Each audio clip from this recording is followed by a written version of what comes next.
Welcome to the Sky at Night, Guide to the Galaxies. Good evening. I want to begin by showing you a rather splendid picture. This is a galaxy, a system made up of thousands of millions of stars. And we must remember that we live in a galaxy. Our sun is a very humble member of the Milky Way system.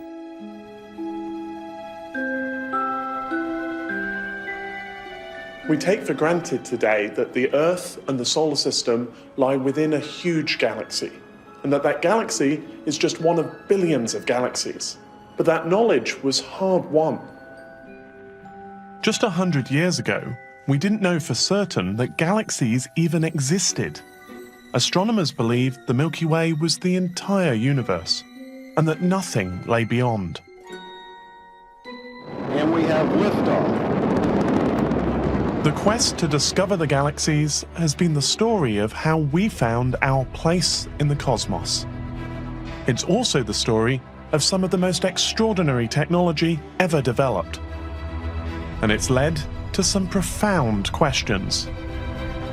Why do galaxies exist? What are the forces that shape them? And what will be their ultimate fate?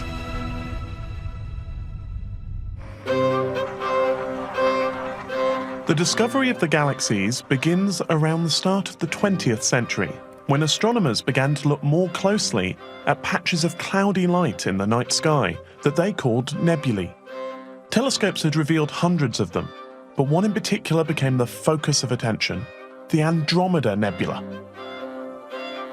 In 1978, the Sky at Night looked back at how Andromeda revealed the true nature of the galaxies.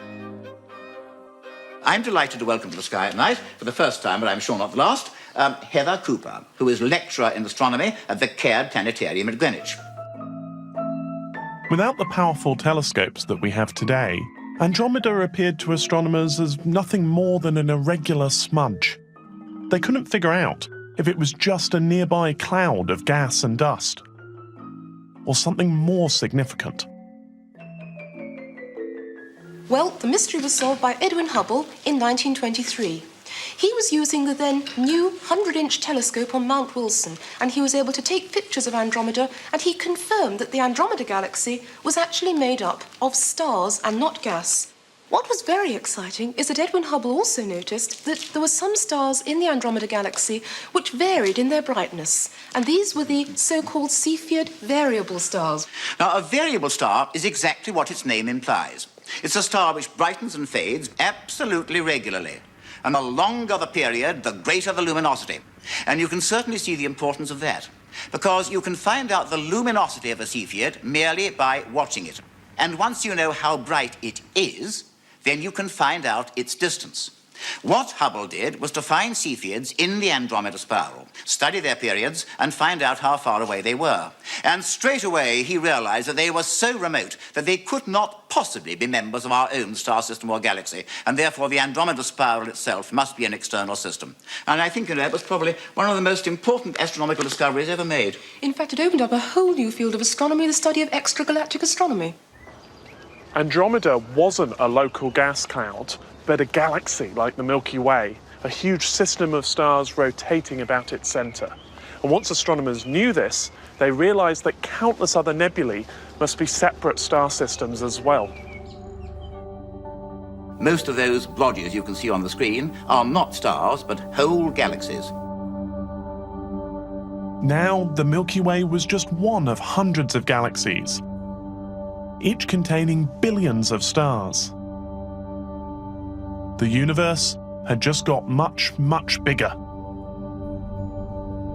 But galaxies themselves remained mysterious. We still didn't know what types of galaxies were out there, how they developed, or even why they existed at all. As we set out to understand more about galaxies, it was inevitable that we began with our own home, the Milky Way. Our first challenge was simply to define it: its size, its shape, and its age. One of the first attempts to describe the Milky Way came when astronomer William Herschel produced a map that I got to see in 2017. This is the first map of the Milky Way made by William Herschel back in 1785 in a paper he called On the Construction of the Heavens. And it's a wonderful thing, but it's not accurate. It shows the sun at the centre, which is wrong, and there are no spiral arms. Over the next 200 years, astronomers gradually expanded their knowledge of the Milky Way. And by the 1980s, the basic facts were well established. There are something like 100,000 million stars in our star system or galaxy. And the galaxy is a flattened system. And the sun, with its system of planets, lies well away from the centre or nucleus. In fact, over 30,000 light-years away. We've also found out that our galaxy is a spiral form. And that's by no means surprising, because there are plenty of other spiral galaxies.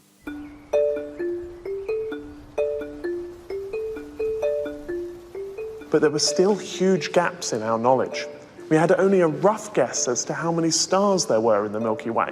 And although we knew it was a spiral galaxy, we didn't know how many spiral arms there were.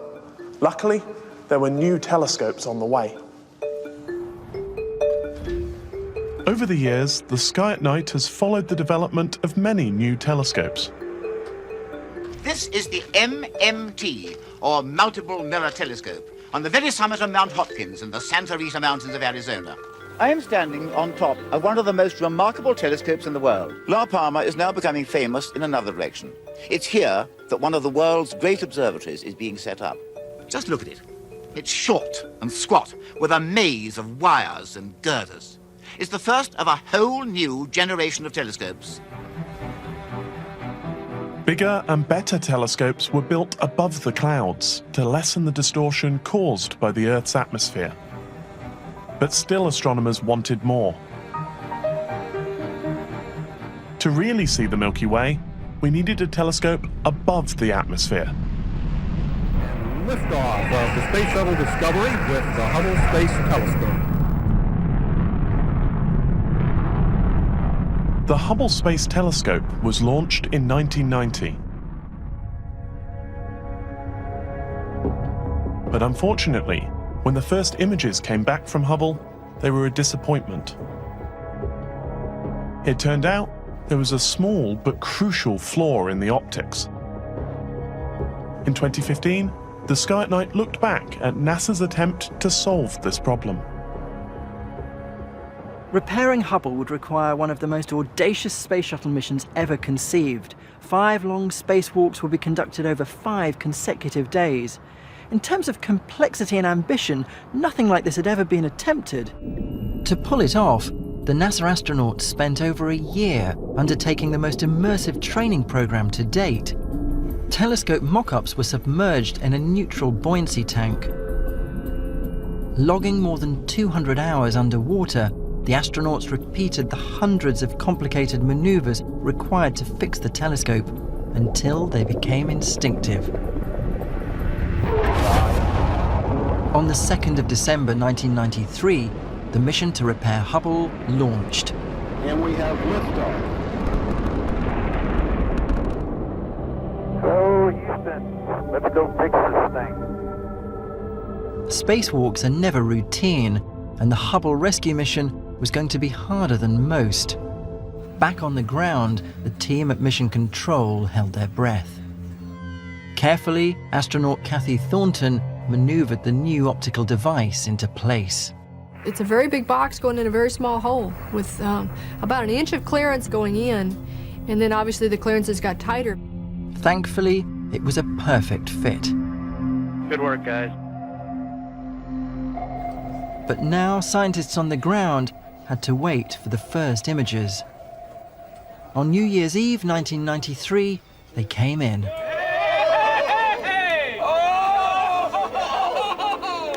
What was a blur was now crystal clear, and our view of the cosmos was changed forever.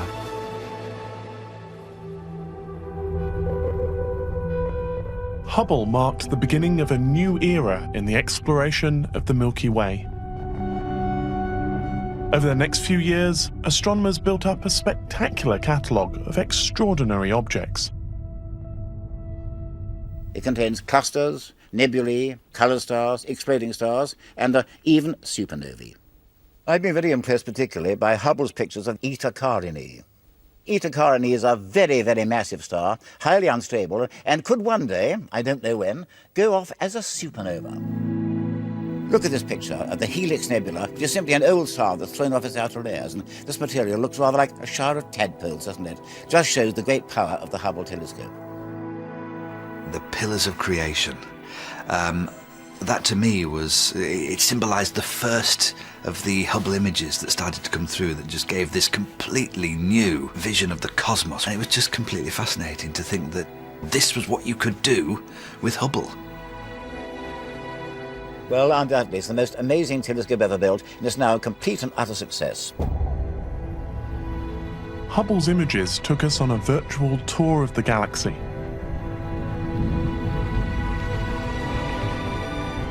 My own personal favourite stop is this one. Our nearest stellar nursery in the constellation of Orion, where you can see new stars forming from collapsing clouds of gas and dust. It's just one image of one object, but it reminds me how studying the galaxies isn't just about abstract, distant theory. Each of us is a product of the processes that shape the galaxies. The Sun, the Earth, and everything around us came from just such a place as this.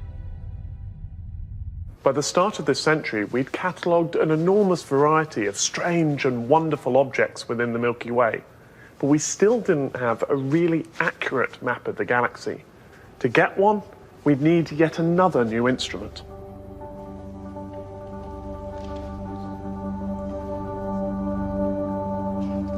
Enter Gaia, one of the European Space Agency's latest telescopes.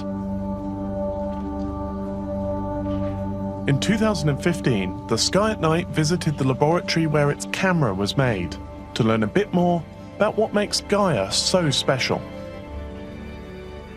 Gaia is a wide-field telescope designed to scan the entire sky. Instead of staring intently at individual objects, it's designed to give us a broad perspective. It's armed with two telescopes that focus light onto a sensor bristling with 1 billion photosensitive pixels.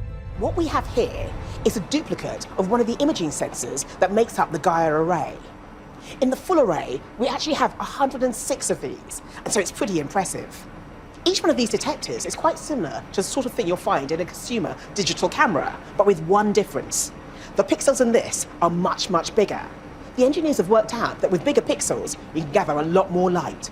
So much so that this sensor is capable of capturing more than 90% of the light that lands upon it, whereas my camera at home would be lucky to get 20%.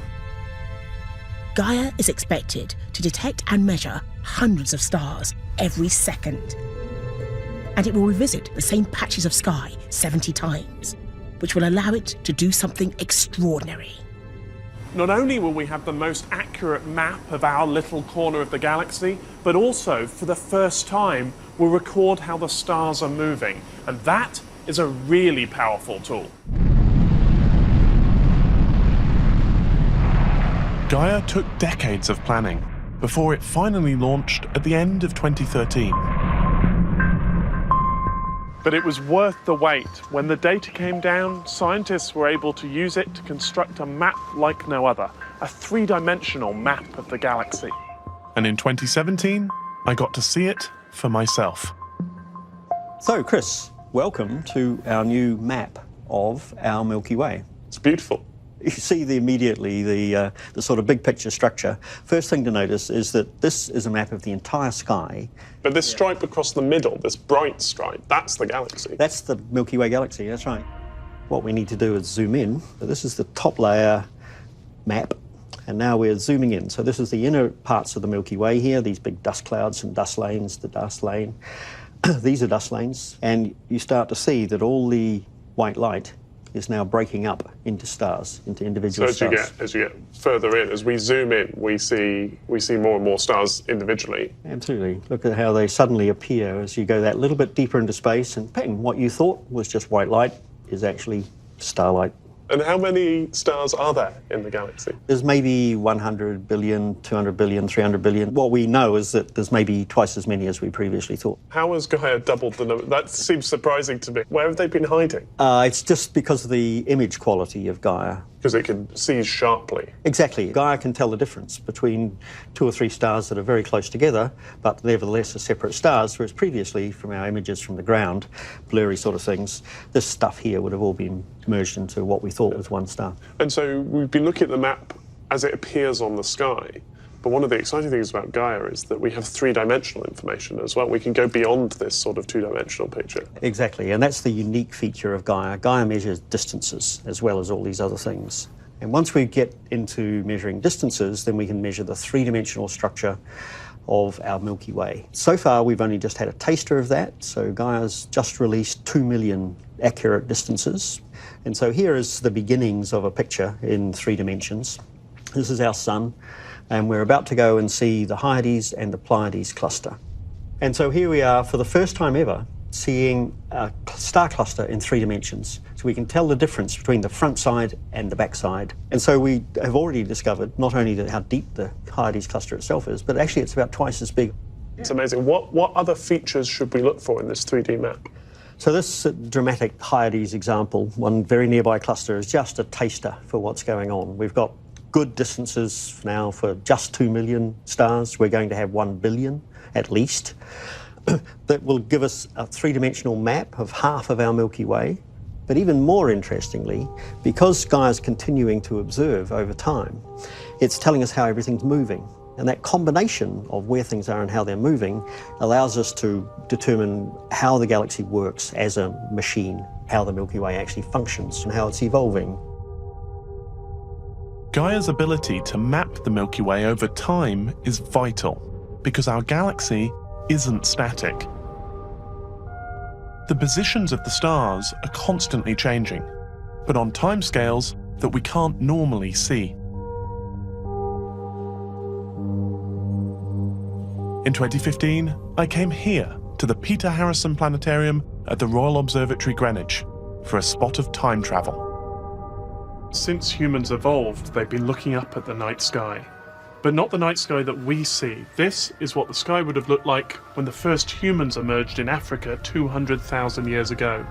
And it's an uncanny sight. Some of the familiar constellations are there, but others are distorted beyond all recognition. And if we go back further, let's say to 1 million years before the present, then things change completely. The familiar constellations are gone, revealed to be nothing more than temporary, chance alignments of random stars. The view we have of the Milky Way today will be completely alien to our descendants. It will change dramatically over the course of the next 1 million years, becoming completely unrecognisable as the stars travel on their own paths, going their separate ways. Gaia is helping us map the past, present and future of our home galaxy in unprecedented detail. But it does even more. It's also revealing how the Milky Way is structured. I went to meet Gaia scientist Nicholas Walton to see the most accurate picture yet of the whole galaxy. This is what our galaxy looks like top down. We thought we knew what our galaxy was like, but actually, because we're inside this very complicated structure, it's very difficult. So this is our best guess as to what the galaxy might look like. The sun would be, I think, here, something like that. But interesting things happen near the centre. Yes. Towards the centre, you can see that the spirals of our galaxy come together. If you go in, we believe that this is a bar. And this sort of straight structure at the This straight centre. structure across here, and you'll notice that the spiral arms actually start at the ends of the bars. At the moment, we think that we've got a 4-spiral arm structure. A few years back, we thought we only had 3. It's changing all the time. It's amazing how the picture changes based on new information and new observations. This is an evolving picture. It's humbling to think that after a century or more of observations, we could still be wrong about something as basic as the number of spiral arms in our own galaxy. What's more, Gaia is only just getting going. And it's now released a second batch of data, almost doubling the number of star positions and showing them in colour for the first time.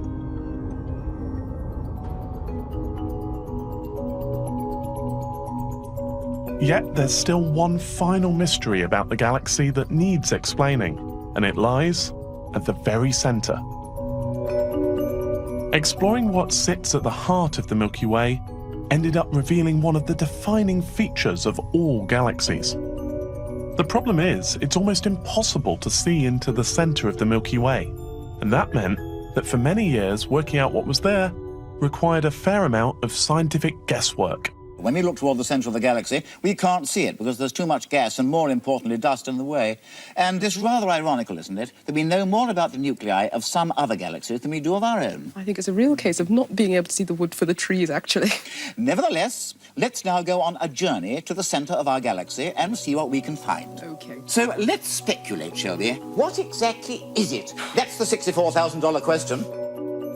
More than 2 decades earlier, astronomers had detected something lurking at the centre, a bright, mysterious source of radio waves that we now call Sagittarius A star. But in fact, scientists suspected it wasn't a star at all. If astronomers are right, and there is no direct evidence, then this extremely hot, superheated gas is spiralling into a massive black hole which forms the centre of our galaxy. Yes. You know, I've a nagging doubt in my mind that some astronomers tend to introduce black holes every time they can't think of anything better. Despite Patrick's scepticism, evidence that black holes existed was mounting. But understanding the role they play in the galaxy's evolution would take decades more work. I think it's a good time to say something about black holes in general. So, what do we know about them? In theory, a good deal. Black holes were thought to form when massive stars collapsed in on themselves. Now, let's go to our old collapsed star. As it goes on getting smaller and smaller and denser, light cannot get away. And if light can't do so, then certainly nothing else can, because light is the fastest thing in the universe. So our old, collapsed, very massive star is now surrounded by a kind of forbidden area into which anything can go, but nothing, absolutely nothing, can come out. And that's what we call a black hole. Clearly, we can't see black holes. We can only detect them by their effects upon things that we can see. For 25 years, astronomers searched the heart of the Milky Way for the telltale signs of a black hole, using near-infrared instruments to track the motions of stars around the very centre. It became clear that they had to be orbiting around something small but incredibly dense, with a very strong gravitational pull. It had to be a black hole, and not an ordinary one that forms from the death of a massive star. It was a supermassive black hole. We think that this kind of black hole forms early in the life of a galaxy, even before there are any stars. And it wasn't the only one out there. We now think that there are supermassive black holes at the centre of almost every galaxy. Black holes seed the formation of galaxies, and they control how they evolve. What had once seemed like science fiction was in fact a fundamental part of being a galaxy. As for how the Milky Way's black hole might affect us here on Earth, Patrick was on hand with some reassurance. I think there's one point we ought to stress. There's no danger at all of the sun and the Earth and you and me being gobbled up by a black hole. Absolutely none, because black holes only suck up things in their immediate vicinity. Well, we told you it was like science fiction. It feels like we're living in a golden age of discovery when it comes to the Milky Way. We may not have unlocked all of its secrets, but we know that it is 13.5 billion years old. It contains perhaps as many as 400 billion stars, arranged in 4 magnificent spiral arms that stretch 100,000 light-years across. And it takes our solar system roughly 230 million years to make one complete rotation about the galaxy's centre. But however much we learn, the Milky Way can only tell us so much about galaxies. It's a case study of one. To really understand galaxies, how they form, how they evolve, and what will become of them in the future, we need to cast our net wider.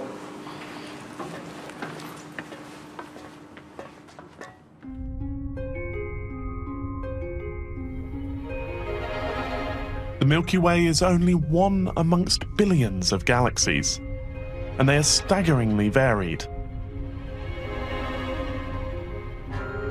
In 1996, Patrick introduced some of the common types. Galaxies do come in all kinds. Some, for example, are spiral. There's a spiral galaxy, and of course our Milky Way system in which we live is itself a spiral. But then there are spirals of other kinds. There are these strange barred spirals, where the arms appear to come from the ends of a bar going through the nucleus. They're very strange indeed. Others are elliptical. Some have rather bizarre shapes. You can understand why that one's called the sombrero hat galaxy. Now, it was Edwin Hubble, after whom the telescope's named, who first worked out a really good idea of the classification of galaxies. And he produced what's always known as the tuning fork diagram for obvious reasons. There we have ellipticals, normal spirals, and barred spirals. But these were just the basic shapes. To understand the full variety of galaxies out there, we needed to sift through and to categorize them. The problem? There are just so many. And so astronomers went in search of help from the public. In the old days, astronomers thought themselves lucky if they looked at 30 galaxies in their career. These days, we have literally hundreds of thousands of the things. No astronomer can possibly sort through them all, so we need to find new ways of looking at our data. We still want to care about each and every galaxy individually. They've all got their own stories. The only way to do this is to look at them, and amateurs have always done astronomy. They've discovered comets, supernovae, monitored the planets, explored the sky. What we did was we created a website which showed people some of these images, and we were just asking the simple question, is it a spiral galaxy with spiral arms and a disk, or is it an elliptical, a big ball of stars? Within 24 hours of launching, we were doing 70,000 classifications an hour. People told us about the weird things they find. The penguin galaxy, for example, Yes. which is rather good. There's lots that look like flowers. There's Right. a whole thread of galaxy images that look like roses. Or the alphabet, so we can the write the sky at night in galaxies if we want to. We know that galaxies come in a whole menagerie of different forms. But what was actually creating all these distinct shapes? The quest for an answer led to some of the most complex and dramatic events in the cosmos. And at the heart of the story is a potent force that shapes all galaxies: gravity. In 2014, the Sky at Night went galaxy hunting on a quest to understand how gravity creates different types of galaxy. One particular zone we've been looking out for tonight, just above the constellation of Virgo, is an area where many a time you wouldn't see too much detail in there, but get to a dark sky area like the Brecon Beacons and place a scope on this particular zone, and it comes alive wonderfully, and you can see exactly why this area is called the realm of the galaxies. There are dozens, if not hundreds, of galaxies to look at with a small telescope in this area of the sky, and a bigger telescope will obviously show you more in something that's called the Virgo cluster. This image here shows us half a dozen bright galaxies, but then dozens more fainter ones, all different shapes and sizes. You can see elliptical galaxies that look like spheres, so we've got a close-up of a galaxy here, and it looks like a round spherical blob. There's not a lot of structure there. That's the combined light of billions of stars all glowing together. So it's quite a humbling thought when you think of that. So if we take a look at the very familiar spiral galaxy, what would be the forces that would cause a galaxy to form rather like this? Galaxies form from roughly spherical-ish blobs, groups, clumps of gas and dust, and they collapse under gravity. Now, if there's a preferred direction of rotation to that gas and dust, then that will settle into a disk, and that's what happens with spiral galaxies like this. The gas and the dust collects into this disk, and then new stars form, and we see the patterns we see today because of this axis of rotation. Astronomers knew how spirals form, but just as interesting was discovering what was going on inside the spirals. To find out, you need to look through a range of different telescopes. Take M51, the glorious Whirlpool galaxy. Switch to a radio telescope, and we get a very different view. This remarkable image reveals the distribution of hydrogen throughout the galaxy. Hydrogen is the raw material from which stars are made, and this image shows that it stretches far beyond the main disk. But the radio image can't show us where stars are actually forming. For that, we need to switch to another wavelength, the infrared. What we can see in this image is light from more stars than we'd otherwise see in the visible. By using the infrared, we're able to peer through the dust that would otherwise obscure our view. And we can go further than that, and the colour here represents the different wavelengths of infrared light. The whirlpool itself has this brilliant red glow. That's light from the dust and gas, the fuel of star formation, which you can see is spread throughout the disk. But if you look along the spiral arms themselves, and only on the spiral arms, you see these bright knots, these bright blobs that are shining very brightly. They're places where thousands of stars are being born. So what this tells us is that it's not enough to have the raw materials for star formation. There's dust and there's gas throughout the disk, but it's only when it gets twisted up into these spiral arms that it can become dense enough to form stars. The spiral arms are where the action is. Spiral galaxies make up almost half of the star systems we see in the local universe. The spiral arms are areas of vigorous star formation, generated as the galaxies rotate. But what about elliptical galaxies? It turned out that the forces that create these are even more dramatic.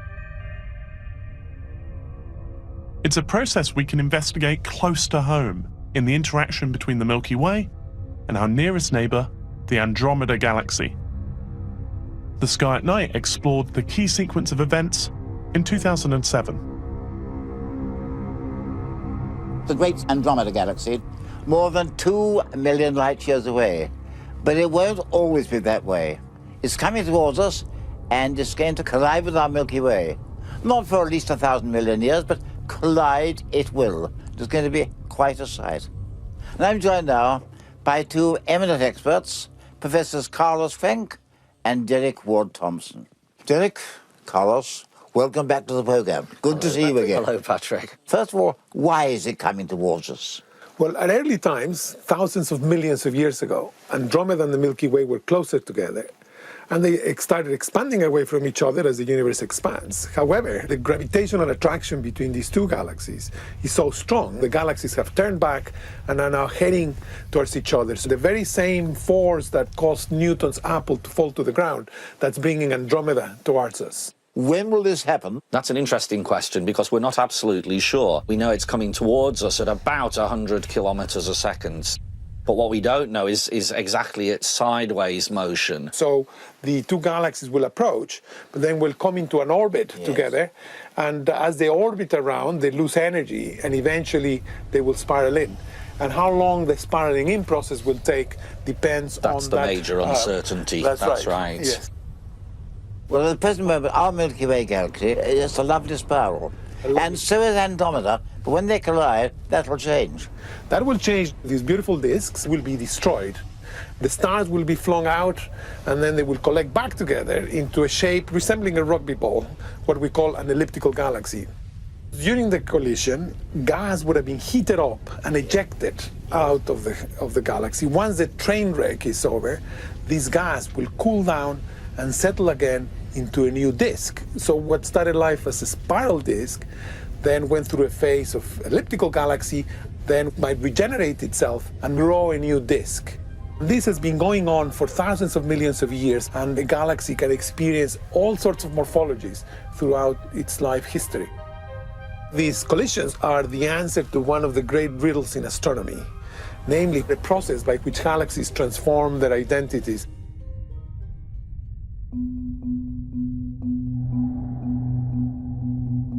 The collision of the Milky Way and Andromeda will eventually create a new, giant galaxy. But it will be at least another 4 billion years before the merger is complete. It turns out that this intergalactic collision will not be a new experience for the Milky Way. Our galaxy is actually the product of many previous galactic mergers. The main disk of the galaxy is surrounded by a halo of stars and clusters which live both above and below the disk like this. But what's new is that thanks to Gaia, we can work out how this whole system is moving. Now, the disk is rotating. We've known that for a long while, so it's spinning in this sort of direction.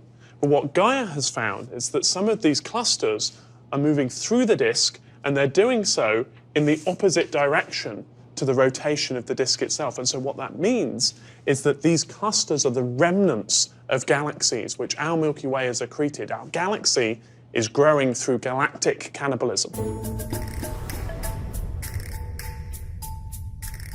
The Milky Way is not the only galaxy devouring a neighbour.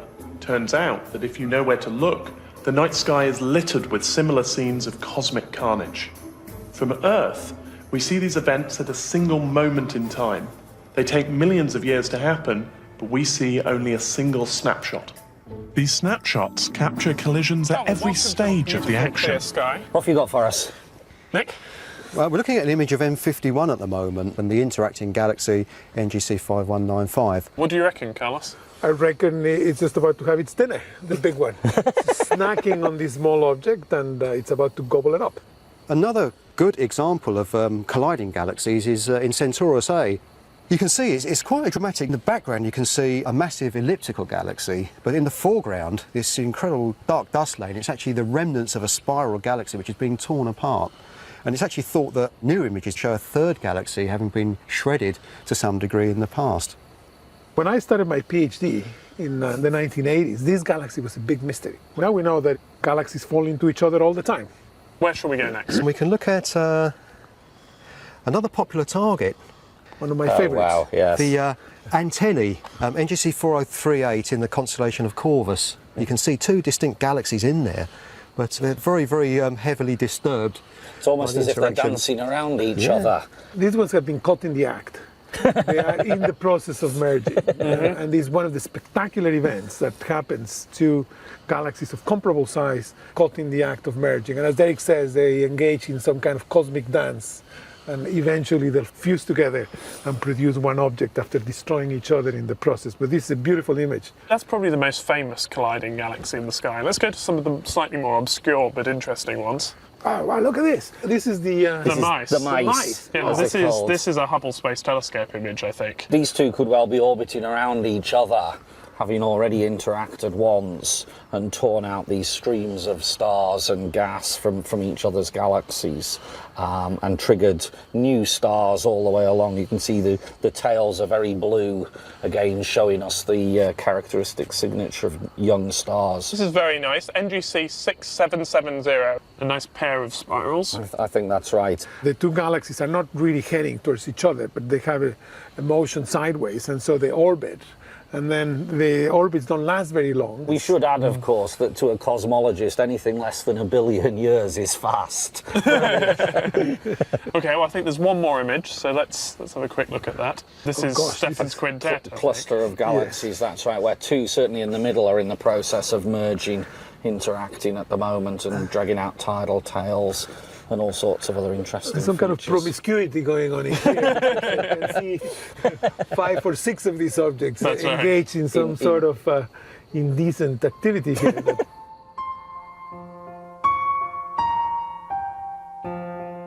Gravity shapes the way that galaxies form and interact. But what about the interactions of galaxies on an even bigger scale? Galaxies are the units of the universe, and we want to find out about the distribution. Surprisingly, when we look at the arrangement of galaxies in space, we start to see larger structures appearing. At the smaller end of the scale, galaxies collect together under the influence of gravity in groups.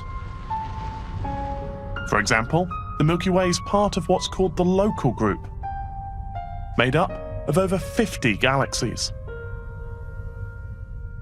I know you've been making a close study of the local group, so first of all, what does it contain? Well, as far as groups of galaxies go, Patrick, our own local group isn't terribly spectacular. It contains a couple of giant galaxies, like our own galaxy and the galaxy in Andromeda. A few medium-sized galaxies, like the Magellanic Clouds and the galaxy M33 in Triangulum, and a whole hodgepodge of small galaxies, tiny dwarf galaxies, which are scattered all around the local group. And here am I, standing inside the local group, and you have to imagine I've been blown up by something like 10,000 million times, and that gets me on the right scale. The local group is about 5 million light years across and has a sort of flattened distribution, as you can see around here. We believe also that our local group is part of a larger association known as the supercluster, centred upon the group of galaxies in the constellation of Virgo, more than 50 million light-years away.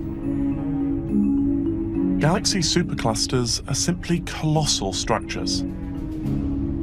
But even they are not the biggest things in the universe. Superclusters themselves are arranged into dense threads that we call filaments, with huge voids between them. These filaments form a vast honeycomb structure, assembled from all the galaxies in the observable universe. For now, we know of nothing bigger. We now know a lot about how galaxies develop, but there remain profound questions to be answered. Where do galaxies come from in the first place? Why do they exist at all? And what will eventually happen to them?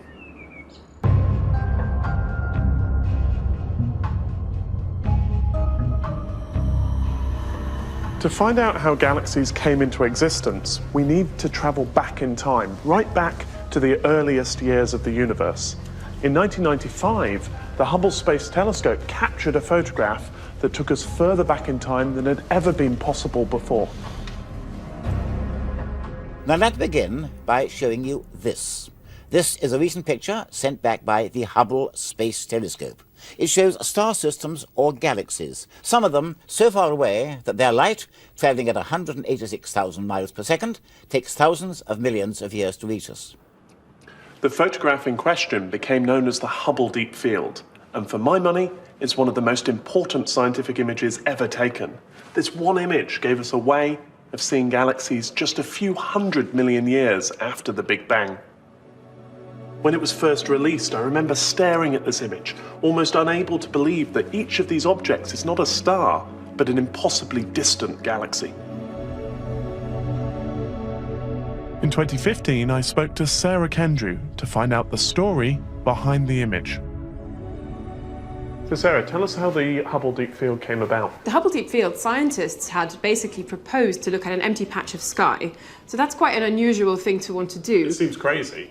Right, because they had no idea what they were going to find. So it's quite hard to justify, but ended up being incredibly successful and became the iconic image for the Hubble Space Telescope. It really is a stunning image, and we could look at it here. What exactly are we seeing in the deep field? Every single point of light in this image is an individual galaxy.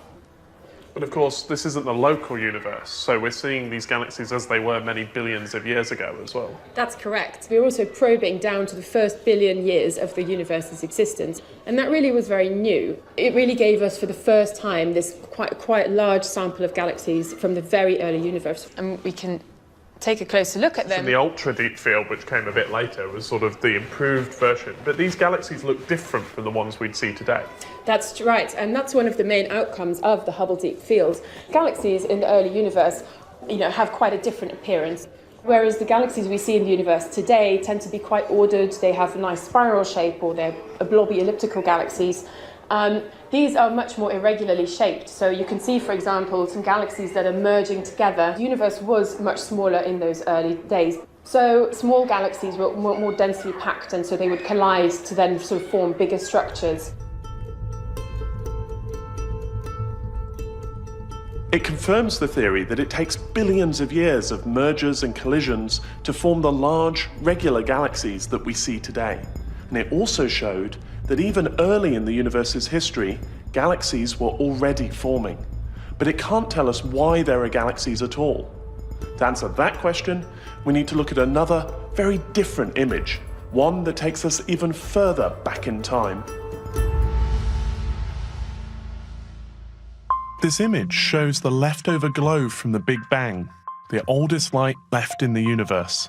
known as the cosmic microwave background. It's a picture of what the cosmos was like when it was only 300,000 years old, when there were no stars and definitely no galaxies. And so how did the universe go from this state to one where stars were organised into galaxies? In 2014, I spoke to Sarah Bridle to find out. We're going to talk about the early universe, which was a very different place from the one we see around us today. So what was it like?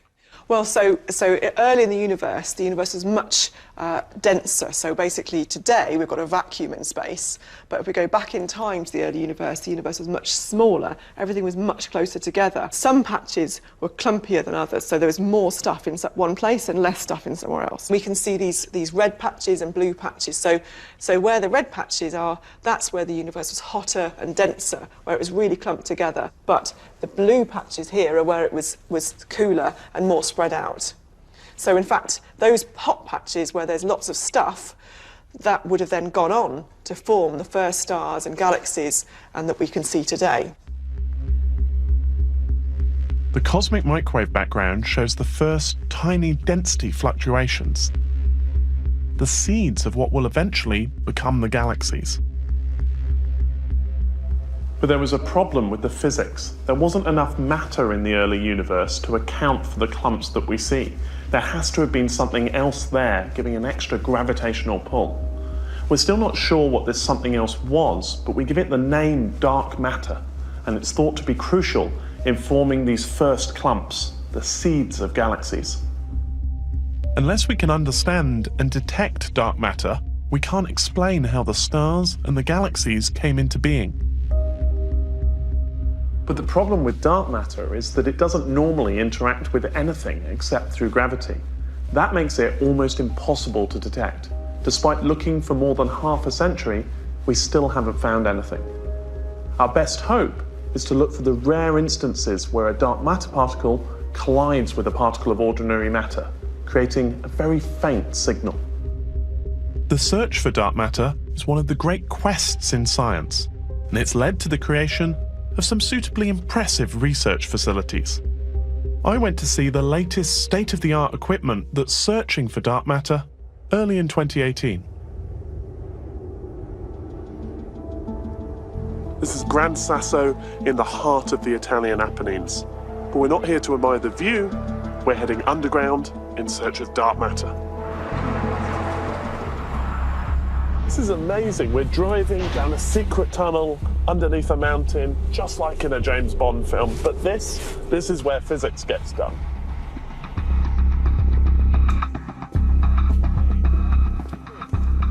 I met up with Rani Budnik, who showed me the experiment that he's working on. This is the xenon experiment. This is amazing. This place is enormous. The lab is underground to escape from cosmic rays, high-energy particles that rain down on us from space all of the time. Down here, there are 1 million times fewer than at the surface. Vital if scientists are going to have any chance of spotting the subtle signals of dark matter. That's the job of Xenon 1T, a detector filled with 3.5 tons of liquid xenon. The theory is that just occasionally, a particle of dark matter will collide with a xenon nucleus, and that can be detected. What we're looking for is basically kind of a billiard ball interaction. Our xenon nucleus basically is being kicked. This particle gets some energy and then deposits the energy inside our detector.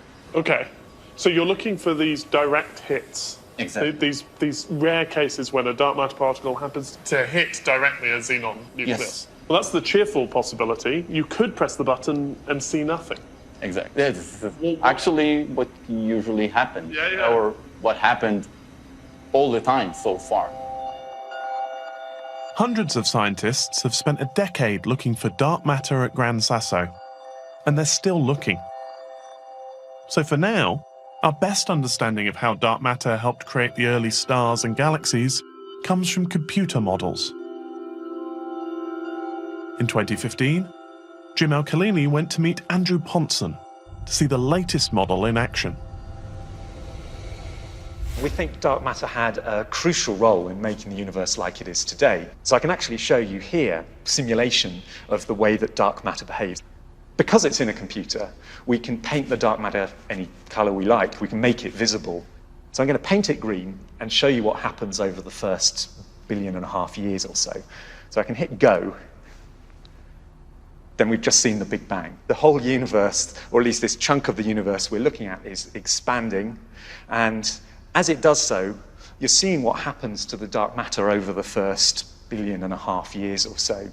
It started out quite evenly spread out, coming towards us, but over time, it forms into clumps.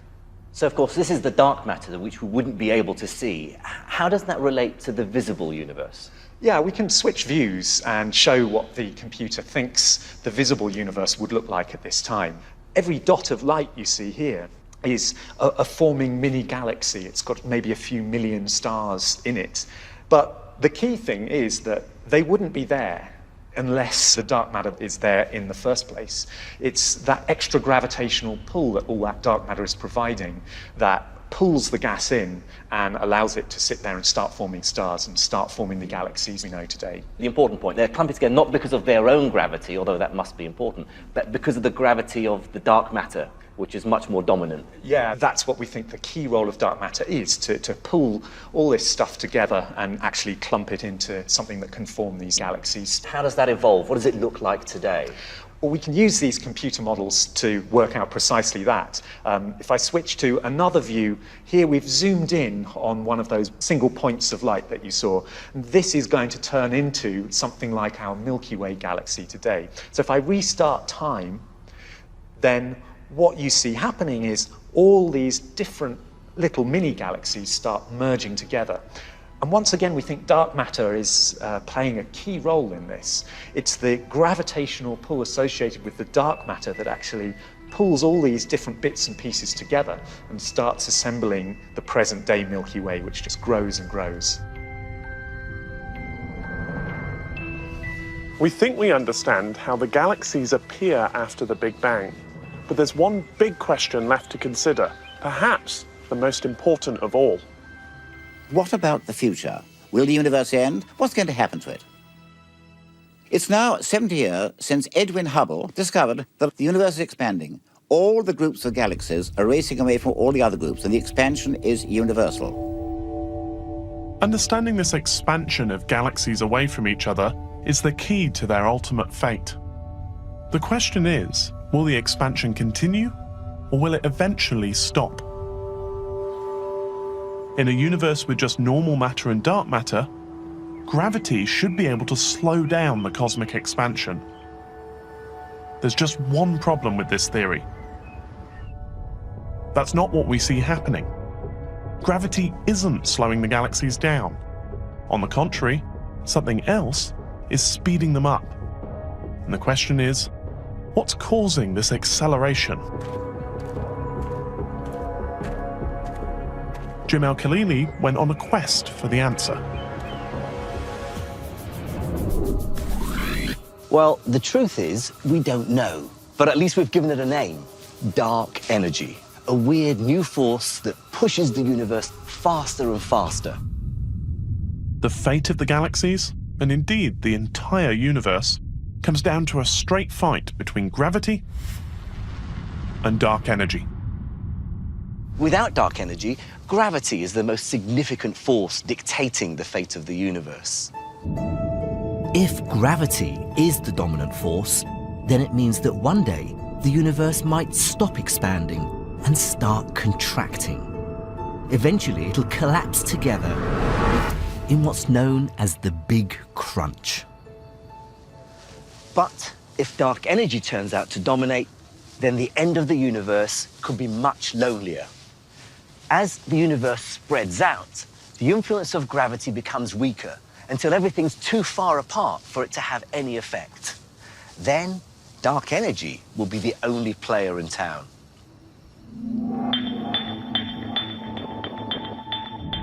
As dark energy keeps pushing the universe apart, eventually all galaxies will move so far away they'll become invisible to each other. The distances between them will become so great that light from one would never reach the others, and the universe will disappear into darkness forever.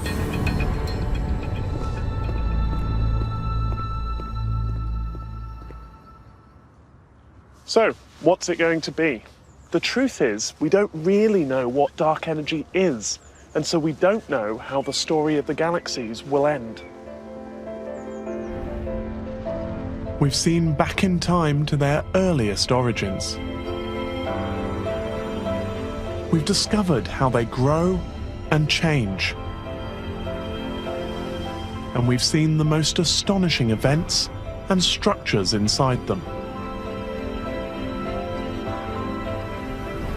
It's quite an achievement. Not bad, considering that we've worked all of it out from here, on a tiny observation post in an obscure corner of the Milky Way galaxy. We may not yet know the whole story of the galaxies, but even without an ending, it's already clear what an epic story it is.